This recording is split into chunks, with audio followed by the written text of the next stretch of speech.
हे ऊपर वाले, ये तरकीब कामयाब होने दीजिए। अगले दिन जगत सेठ बहुत सारे पैसों को एक सूटकेस में भरकर खुद जमींदार के घर जाता है। अरे जगत सेठ, आज आप खुद यहाँ? बोलो भाई, इस गरीब के घर कैसे आना हुआ?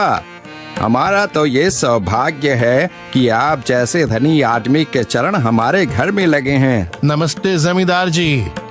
अरे जमींदार जी, आप तो मुझे अब लज्जित कर रहे हैं। वैसे मैं कुछ महीनों के लिए दूसरे राज्य में व्यापार करने जा रहा हूँ। मैं ये लगभग 50,000 रुपए लाया हूँ। मुझे डर है कि कहीं ये चोरी ना हो जाए। क्या आप मेरे सारे पैसे अपने पास संभाल कर रख सकते हैं? आपके सिवाय इस गांव में और किसी पर भरोसा नहीं कर सकता। अरे जगत सेठ, ये भी कोई पूछने की बात है? मेरे पास आपके पैसे बिल्कुल सुरक्षित रहेंगे। आप निश्चित होकर व्यापार करने जा सकते हैं। इस बार तो बड़ी मछली हाथ लगी है। बार बार ऐसा मौका नहीं मिलता। भारी माल हाथ में लगने वाला है। तभी वहाँ पर भूषण आ जाता है। अरे भूषण, तुम?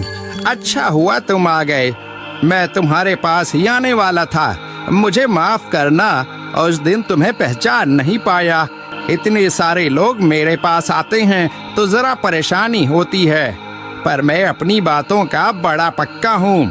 हाँ रुको, मैं तुम्हारे सारे पैसे अभी देता हूँ। जमींदार भूषण के सारे पैसे उसे लौटा देता है। माफ करना भूषण, मेरे आदमियों ने तुम्हारे साथ उस दिन बदतमीजी की। मैं आज ही उनको काम से निकालता हूँ। भूषण बिना कुछ बोले वहाँ से चला जाता है। अरे क्या बात है जमींदार जी, आप तो अपने बातों के बहुत पक्के हैं। तो ठीक है, मैं अपने सारे पैसे आपके पास रख सकता हूँ। जगत सेठ इतना बोल ही रहा था कि तभी वहाँ जगत सेठ का नौकर आ जाता है।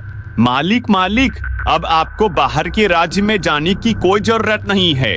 अभी अभी व्यापारियों का संदेश आया है और उसने कहा कि वो खुद हमारे गांव आ रहे हैं। अरे ये तो बहुत बढ़िया बात हुई। अब मुझे इतनी दूर नहीं जाना पड़ेगा। सुन रहे हो जमींदार जी, व्यापारी यहाँ आ रहे हैं। अब मुझे नहीं लगता कि ये पैसे आपके पास रखने का कोई मतलब होगा।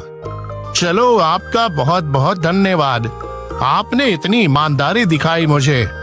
हाँ, पर अगली बार जरूर आपके पास ही आऊंगा। ऐसा बोलकर जगत सेठ और उसका नौकर वहाँ से अपने पैसे लेकर चले जाते हैं। धत तेरी की, ये क्या हो गया? ये 50,000 तो चले गए और जो भूषण के 5,800 रुपए हड़प लिए